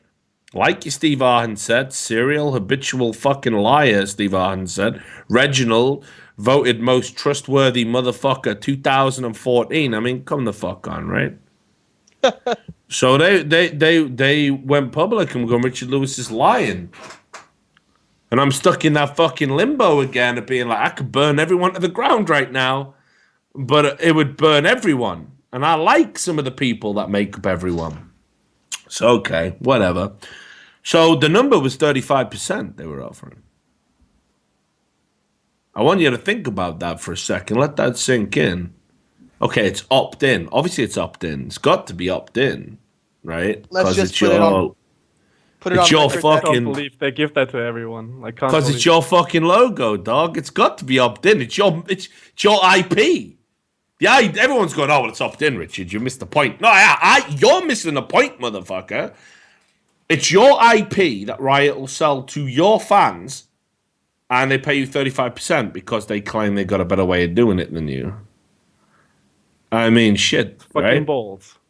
Right, so I got cooked hard on this shit by reporting that, and everyone told me I lied and made it up and jumped the gun because it was Riot and blah, fucking blah. So bored of that shit, man. So bored. That's why I got literally. If I got wind of a story tomorrow that Riot had found a way to poison their entire player base through their gaming client, I wouldn't even write about it. I'd just let them do it. Fuck these guys. It's a dirty company, and the people who look up to them are idiots. I've got no time for either. But the point of this preamble is that, you know, the situation we're in right now with what they're fucking doing and the way they fucking spin everything, like, people, you know, I don't even know, like, what the fuck are we even gonna fucking, like, when are we gonna realize that just maybe there is this little bit of a, not a conspiracy, I don't want to say conspiracy, but it's artifice, it's bullshit. The top owners want to pay what they want to pay, the players they want to pay, and they want to just have it their way and do it their way. Riot want to have it and do it their way, and anyone that dissents and operates on the periphery of that gets absolutely fucked and crushed and ruined. And we all sit around and go, yeah, this is a real sport, man. This is real. Like, this is completely fucking real. It's not manufactured. It's not bullshit. This is real life. Yeah. So I don't know. I don't really get it, brother. I think we're all in a bad spot, man. Like, I think everything we've talked about tonight with the salaries, everything we've talked about where, like, Riot can fucking have this inordinate amount of control over companies like Team Arena Online who come in and want to fucking sponsor a team, and then Riot go, Let's actually talk about TDK right now, because I think this poaching thing is really important to talk about. So they really fucked this guy who owns TDK for the poaching thing. And honestly, poaching is bad. Like, poaching is really, really bad. And this guy should get punished. Hang on. Hang the fuck on. Everyone does it. Yeah, okay. right. Yeah. Let me finish what I'm saying, because this is a big thing. All You right, get to, all right. Trust me, Richard, don't worry, buddy. You get to shit on Riot more tonight. Don't worry, all right? I ain't even shitting on Riot. I mean, like, keep your this is dick in just your a pants. retard- Keep your dick in your pants. Dicks in the all pants. right? Dicks in the pants. My So 15-inch Glebe, dick is in my pants. our good friend Glebe Glarb, overpaid guy. Hey, I love Glebe. I love Glebe to death too. Went and made a post, a really interesting post, and in it he says they're willing to completely destroy a team owner's stake in a company for poaching, but they will only give players a slap on the wrist. Yeah. Which we saw with Bjergsen, which we saw They with completely fucked Chris Badawi, the owner of TDK. Dude, that was what happened to Bjergsen? Yeah. What happened to Hot Shot? Yeah, hang on. No. This is what people aren't even missing, aren't even addressing. Sorry. Okay, Badawi was taken out not because of what he was doing, but because of what he represented. I had owners at the time. So when I was investigating, in fact, look, Chris will tell you this. So me and Chris have spent time with each other. I've got to know the guy. That will never inform my reporting, by the way. And Chris will tell you, I was one of the worst guys. I was one of the harshest guys to him. I reduced that guy to fucking tears first time I interviewed him. I grilled him like a motherfucker, believe it. Because I wanted to know. Christ. No, serious, because I wanted to know the truth, man. And this guy was flip-flopping and couldn't give me answers and dates. And then when these emails came out, I said to him, I said, look, right, so you're telling me the truth. And he went, yeah. And I went, you better had be, man. Because if I go and publish this article right now, and I got players telling me you're legit, I got fucking you telling me you're legit, if there's any fucking evidence that comes out to the contrary, and I know you fucking lied to me, you're fucking serious. You don't want to annoy me, put it that way. And he was like, nah, man. So I did what I did. I reviewed all the evidence. I put my version out. Then, of course, the emails surfaced, right? The emails that didn't exist, according to Chris Badawi. And that was pretty much the only evidence, actually, of anything close to tampering. Like, no disrespect to Reginald, but his story doesn't ring true at all. What, like some random guy of a challenger team went up to Bjergsen at a party and said, hey, want to join my team? Leave TSM? What is this real life? If anyone believes that story, serious, I got some fucking acid and some speed and some coke on that shelf. Let's party, right? Because you're already fucking crazy. You're already too crazy for me. In fact, I'm gonna leave that. I will just do a vial of your blood. That's how fucked in the head you are, okay? That never happened, and people believe that shit to this day. We even got fined for talking about the possibility of approaching Björksen, which is as absurd as it can possibly get. Yeah, it's bullshit. It's fucking bullshit. So this guy got fucking wrecked, by the way, and it was a deliberate coup. This was Travis talking to team owners, talking to Riot, talking about how they could fuck this guy and take this guy out. And that's exactly how it went down. And that's exactly what they did. It was a coup. It was a conspiracy. If you can't see how obvious and transparent it was, again, you're a fucking retard. You don't deserve the gift of life. You're too stupid. It's one of the most transparent and obvious things I've ever seen. But I talked to him about this. And here's the interesting thing. So all the time I was interviewing Chris Badawi, I was going and interviewing the other team owners that were telling me Chris Badawi was a bad guy, was the Antichrist. And I was like, why is he so bad? Why does he represent this like terrifying creature to you? And they said, literally, and I won't even name the team owner. The team owner said, Rich, I'm not even a millionaire. Chris Badawi is friends with billionaires. How can I compete with that?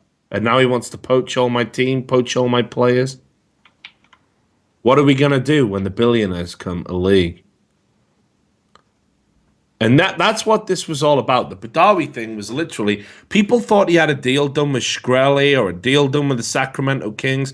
There was so much bullshit around Chris Badawi. In actual fact, he was just a regular guy who made a bit of money after a nasty accident, and plus the fact he used to be a lawyer and he had money in the bank. Everybody thought he was the harbinger of the billionaires coming. Okay? Yeah. And that's why they fucked him. That's why they fucked him. Not because he poached anyone, because he represented the new wave. And it's hilarious because the owners, like the Reginalds, like the Hotshots, like, you name it, you name whoever, they had no problem when they were on top, when they were the new kids on the block, and they had hundreds of thousands to spend. They could spend it on players and teams and buy it, invest, and didn't give a fuck. No one cared then. They didn't care then. But now we got real money coming into the game. And they're the amateurs, right? They're the amateurs, and they're the people that don't have the money. They can't compete with Rick Fox. They don't have the money, and they don't have the knowledge. Crazy. That's as important as the money, and that's you're absolutely correct about that. Like the old people of esports, they got in here without any education, without any foundation. They learned from the scratch. They got put into the position, and then they learned as they were going. Those people come in with an actual fundament. Before they even start, they have a business development plan, they have a marketing strategy, they have a branding structure. Everything is in line. Plus, they have the funding for it. So it's extremely dangerous for those old people because they can't even compete when it comes to the business side. And that's the reason why you got fucked. Like poaching everyone. Like this is like you can ask anyone and everyone say no. Never heard of any poaching because they're on the fucking Riot rules. Like, I come out of this shit. Like, I heard from poaching from everywhere. Like, everyone fucking does it. Like, it's not like, do you actually think that everyone is like, hey, dude, sup next split? And he's like, nope. I am under contract at the moment, and you have to contact this person before I even give you an answer. But we can do a queue later on. It's fucking absurd. Like, players do it among each other. You have fucking shady managers coming in. You have owners doing it directly. Like, it comes from every side, and no one gives a fuck. Like, it goes like, and that guy got fucking his hat ripped off because of the poaching approach. Like, come fucking on. It can't be that. Like, it wasn't that. Not to that degree. Yeah. And hello. Have we got double? I hear everything double now. Yeah. I don't know what Sam did. I think Sam's called us twice. No, it's Ram. Rammed as shit. Is rammed as shit on the call. Yeah, I think so. Right, let's have a break. We'll be back. No, because we need to wrap up the fucking show. Well, you can't hear each other, can you? Right, Yeah, fucking what I the can fuck? hear Ram. Well, I can can't hear Ram. Carl. Can't hear Ram. I can still hear you. I'm only in one call, but there's no active Yeah, call. I can hear you. Yeah, you're just straight gangster tripping, man. I'm fine. You just can't hear Ram. No, not you. Ram. Ram's always the one gangster tripping. Let's finish the show. It's not us. Leave it go now. Yeah. So anyway, right. The point being here, that I don't know, man. I feel like the lack of awareness. You know, like here's a point. I saw a comment or an article, and I thought this was hilarious. And Ram, if you're still with us, I know you'll find this hilarious. I know you will, Carl. It was from the Navi, the newly purchased Navi League of Legends team. Yeah. And the manager from Navi went, well, I think all these big organizations buying teams are just buying success and taking these shortcuts. It's going to hurt the scene. Let me tell you about Navi's success and how they became who they are. Navi in 1.6 in Counter-Strike, they basically got funded by a Kazakhstani gas magnate who used to call himself Arbalet. I can't remember his real name. It's a bit of a mouthful. So you guys can Google it. We had a Russian writer on Kadred. We were the first person to do a profile of this guy, which we could only do because we had a Russian writer that was entrenched enough to find out the truth about him. He'd only gone by the name Arbalet beforehand. Anyway, this guy was a multi-millionaire. Beyond a joke how much money this guy had. And he dumped it all into Counter-Strike because he had a cousin or something who played the game. And he ran a bunch of tournaments, actually. This is how much money he put into Counter-Strike. He ran a bunch of tournaments, which artificially kept that game alive a lot longer than it should have been. But also the thing he did was he found an organization, he found a manager, and he said, because I'm so in love with the CIS region, I will pump a bunch of money into it. If you can find Ukrainian, Russian, whatever the fuck players that can all fit in a team together. And this multi-millionaire funded that. And they got an apartment, and they got a big, massive salary. They were the highest paid team in that region by a fucking long way. And their spending power was absolutely fucking ridiculous. Now, the only reason Navi goes on to be an organization is because that team wins the most prize money in 1 year of any team. They're one of the best of all time in Counter-Strike. 1.6. Yeah, 1.6, yeah. But it was in like 2010 or something.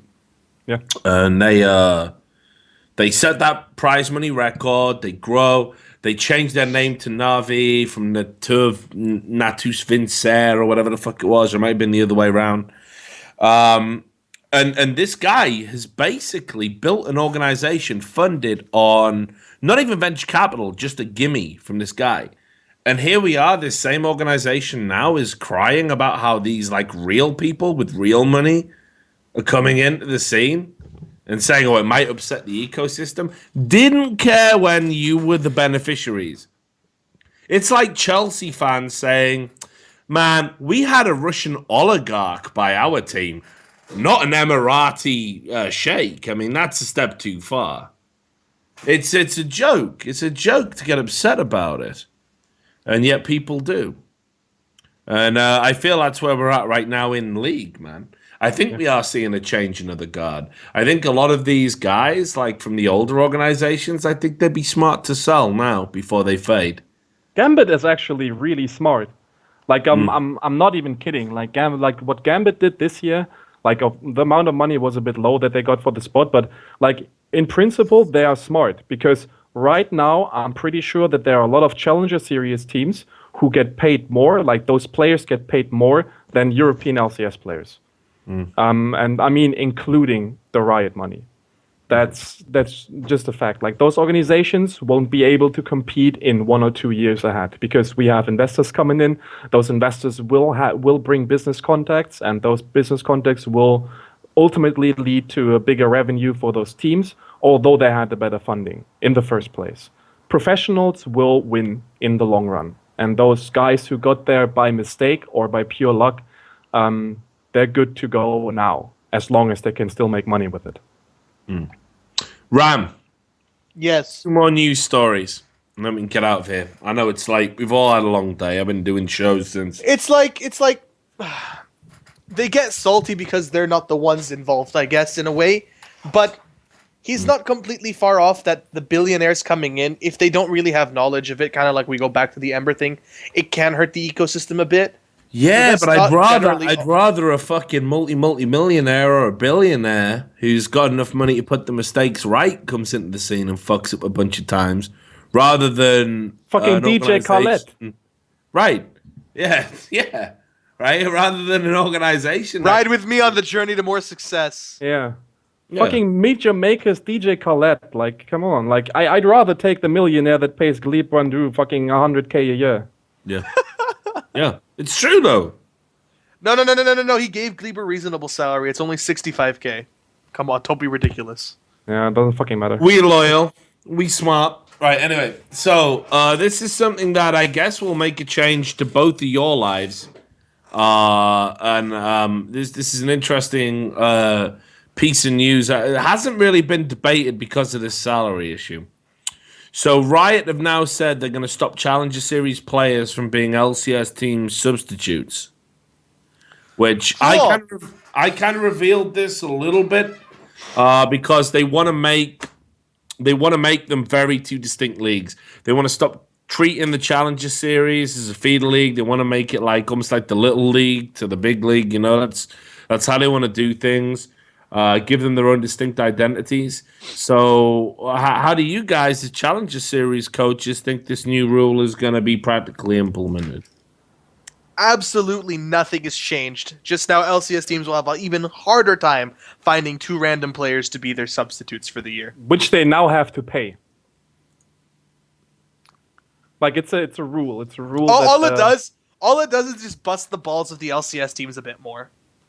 Like, it doesn't really change anything. LCS teams in the West. It sounds like Challenger teams are getting the worst deal here. Why? I think the Challenge teams' organizations are better because now their players are at less risk of. Actually, Yeah, no but poaching protection in Challenger Series. Yeah. Huh. So it's like nothing fucking changes. Just Challenger Series, now players have to commit to the Challenger Series. Yeah, exactly. No, here's the difference. If you've got a real good player ripping it up in Challenger and the top team comes in for him, you can't harvest him out and have him as a fucking sub. He just gets bought and you can't do a goddamn thing about it, right? I mean, first off, the org needs to sell him if they want to sell him, which they don't have to. Yeah, well, again, as we've talked about, good luck. Good luck finding players it's real easy to leverage that, man. You deny me this opportunity. It's my chance to play in the LCS. You won't sell me. There's a buyout in my contract. Blah blah. You know?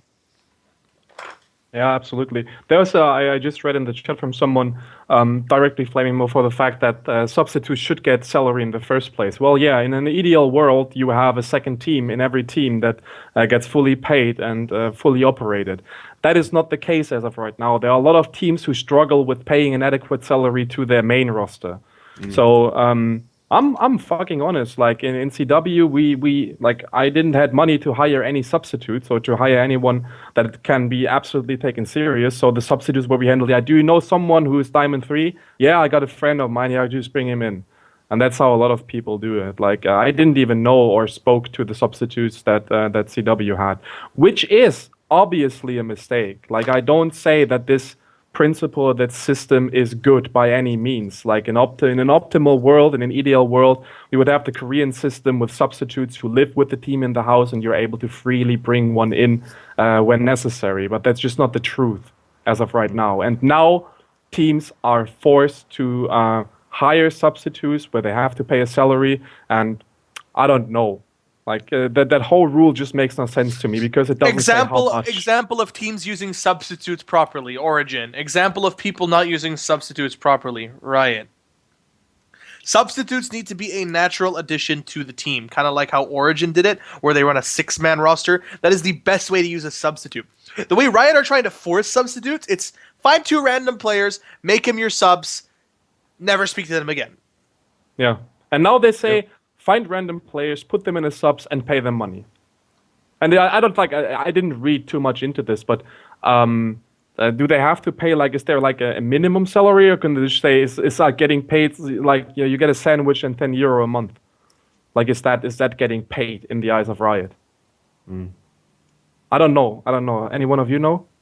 It probably is, right? Like, because then it literally changes nothing. If it's just like they've never had an issue. Like, they've never told a team what they should be paying on top of the stipend. I know they want to pay challenger teams a stipend, but they moving forward. But that all seems to be dependent on roping in this big old sponsor.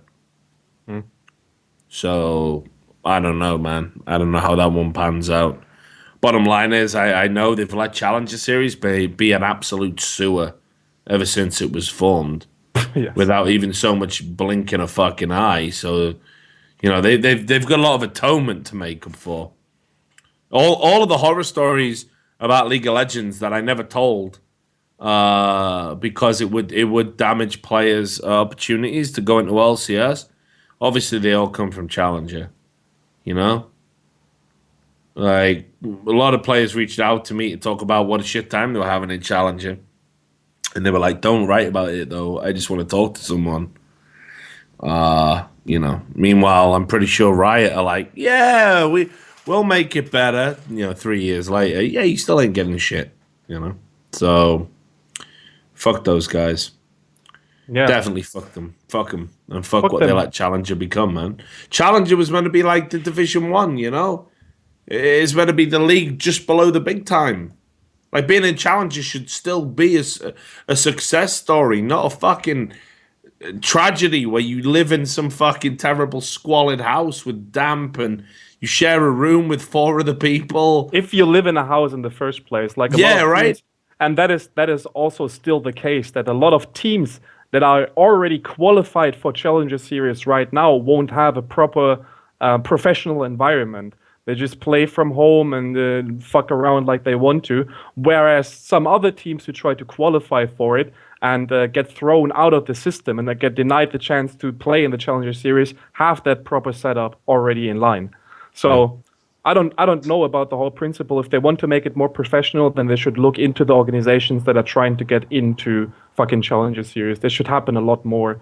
And I don't think that anything is of value. What's going on there? Like, it's just a huge shit fest. So, final piece of news, and then we'll get out. And I chose this deliberately, Karl, because I'm told it's going to be Wicked, Saurin, and Pinoy. Yeah. According to my boy Jacob Wolf, who is, of course, a reliable journalist. The wolf is on the hunt, boys. Shout out to Jacob. Yeah, it's true. No, like, for real though. Like, he gets way too much fucking shit, and again, he gets shit on for no fucking reason. Yeah, like, I know, it's mad. It's mad. He's at least someone who fucking opens his mouth. If it wouldn't be for Jacob or Josh Raven, also a big shout out, then we wouldn't have anyone in the fucking scene. Then we would only have fucking esports personalities out there fucking writing about whatever they think gives them the best PR. That's what they want. My advice, those guys. My advice to Josh and Jacob: stop writing about this fucking game. Let Riot control it. Let this fucking shit crowd of fans of this game, the shit retards who support everything Riot, let them have it, man. Let them have their little daily dose of PR. Fuck them. Like, like, you know what? Riot should hire journalists that work for the publications that they leak stuff so they can. Yeah, I mean, they ain't a million miles from that with Travis, are they? Yeah. I know that. That's why I said it. Like, what esports needs are more personalities. That's like. I don't know. Like, as long as they can still do it, because I know that it's like, for me, it would be mentally breaking to be that much under pressure. Hey, it is tough. It is tough. What people don't realize is, okay, so like, I'm just going to say this. I don't work at a Daily Dot anymore. I got no reason to keep secrets. Jacob Wolf is a young guy. He's not real close with his family. Certainly, whenever we've talked, there ain't no father in the picture. I don't know if he's fucking dead or maybe he's like mine and he's just twisting in the wind or in jail or whatever. He doesn't live with his mother. He doesn't talk about her a great deal. He lives all alone. He moved out to the offices at the Daily Dot. And yeah, I think Jacob can be fucking weird. All right, but I ain't never denied anyone their right to be weird. Everyone's got a right to be weird. And yet this guy wakes up every day, he works fucking super hard, does his fucking job, tries to publish the truth, tries to generate a bit of hype about roster movements, and yeah, generate traffic for the website that fucking employs him.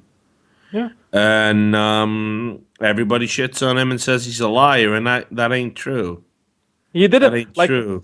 from my standpoint, like JW did a lot of mistakes in the early stages. Like when he just started in February, he was just a bit He fucked up, overboard.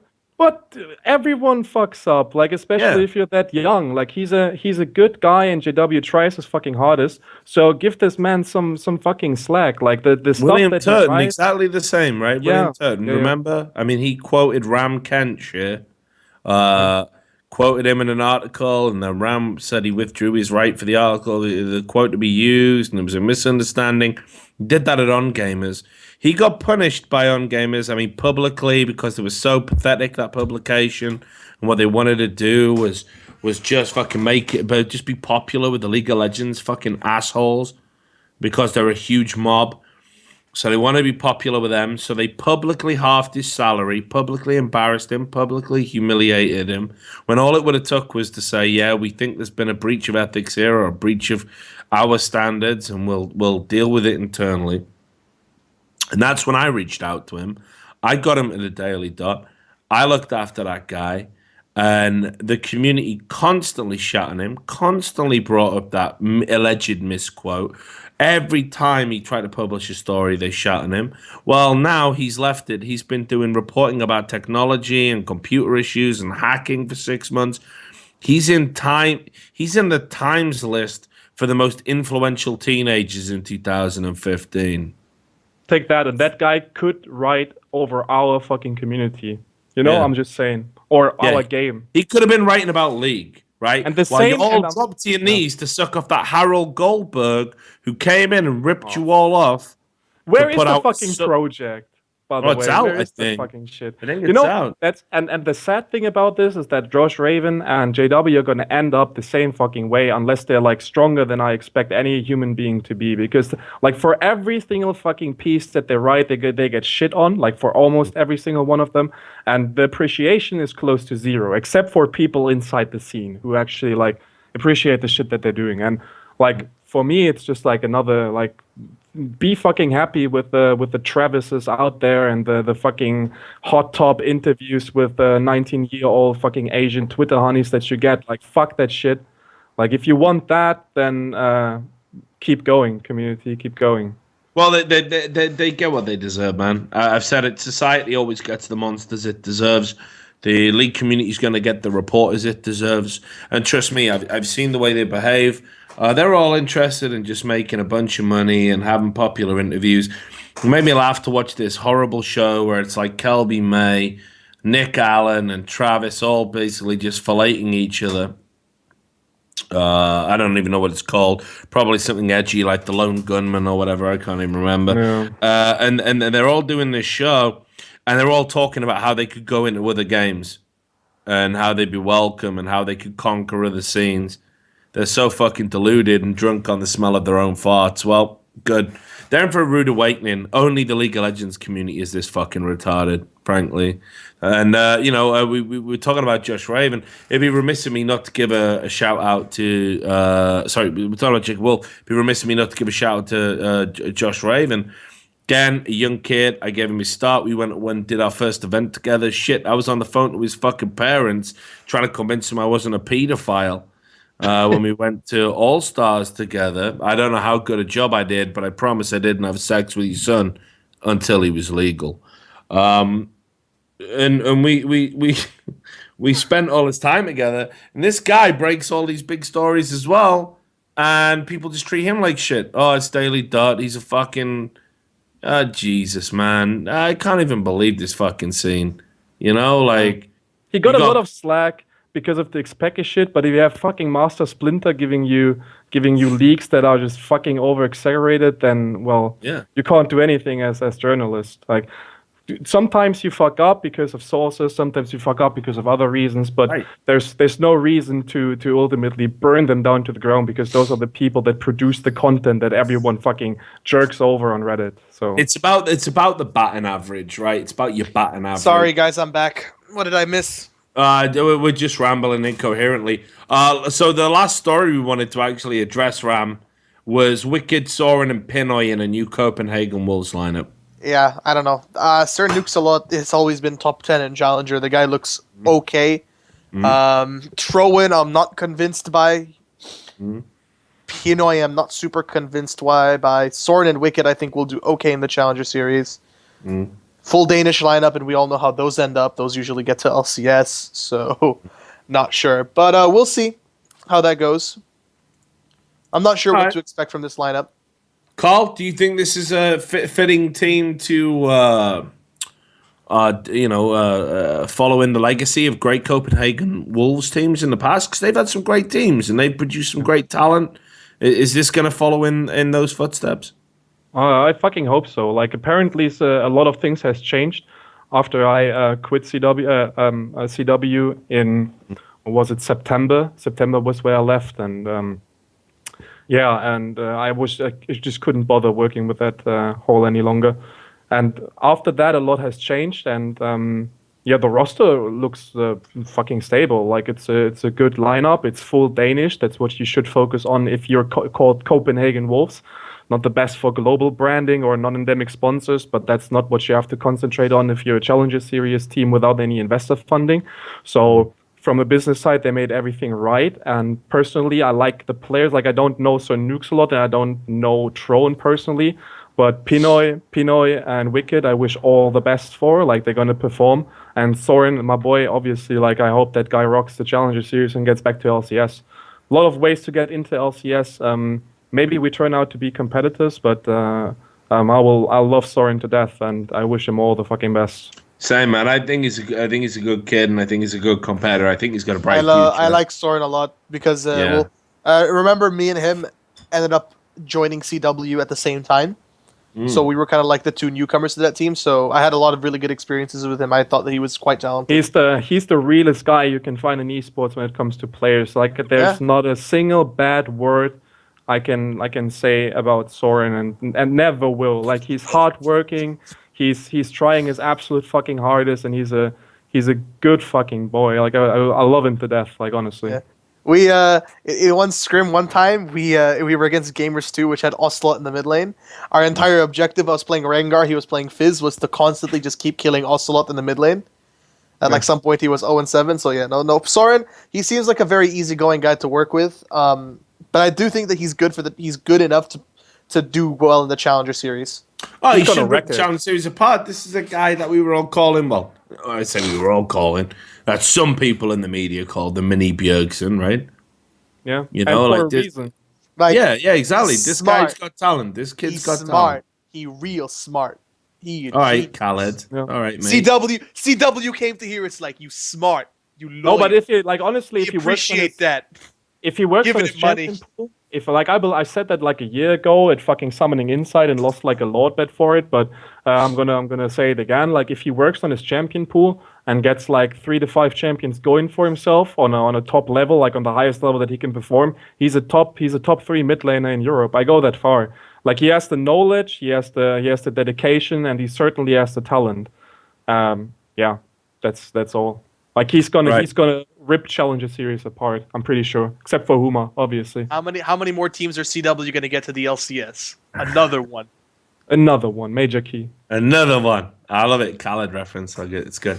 Right. I think we'll wrap up the show there. Ram Kench, Karl, Krey, and me and Sam. I want to thank you guys for staying up till 2 a.m. Really appreciate it. 3 a.m. for me. Oh, I keep forgetting. Yeah, you live in crazy land, don't you? Fuck off. Well, come on, man. As if you've just called my country crazy land. Isn't that what it's called these days? Nah, mate. It's called Israel. I get mixed up, man. It's easy. It's easy. Free Palestine. No, I'm kidding. What the fuck? Holy shit! Come on, brother. I love you, man. Look, you ruined Christmas for me in a lot of ways. No, I'm kidding. How about ruining Christmas for you? Because the whole Christ thing. Anyway, so Look, I'm not Mel Gibson. Don't put your hate on me. So you have to say is though this show would be a lot better if Thorin hosted it. I agree with that. That meme is. Speaking of shows that Thorin hosts, Summoning Insights on in a few minutes. Yeah, exactly. So I think we've timed it real well. Ram, I want to thank you, despite DDoS and being a giant fish with a fedora. I want to thank you for your contribution, of course. Karl, seriously, just on a final note, I mean, thanks for coming on the show. Like, I hope you'll come on again. And fuck it, I want you to be a regular again. You were always one of the most intelligent guests that we ever had on this fucking show. I'm uncensored now, which makes it even more fun. Yeah, well, that's what I'm hoping, brother. But I mean, serious, like, your career is going to be good, right? Yeah, definitely. Like, I choose not to be public. Like, that's it. So, like, I'm not Karl, forced out of it. Karl, does your team have a head coach? Right now, no. Ram. It's very interesting.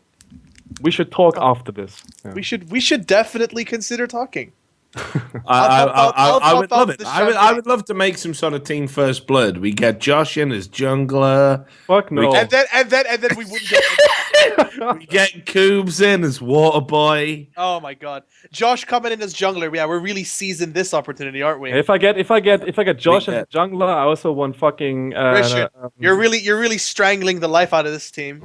Golden glue. You're strangling the life out of every meme you've ever touched. But anyway, look, seriously, Ram, as well. Obviously, it's never easy to have to part ways with a job.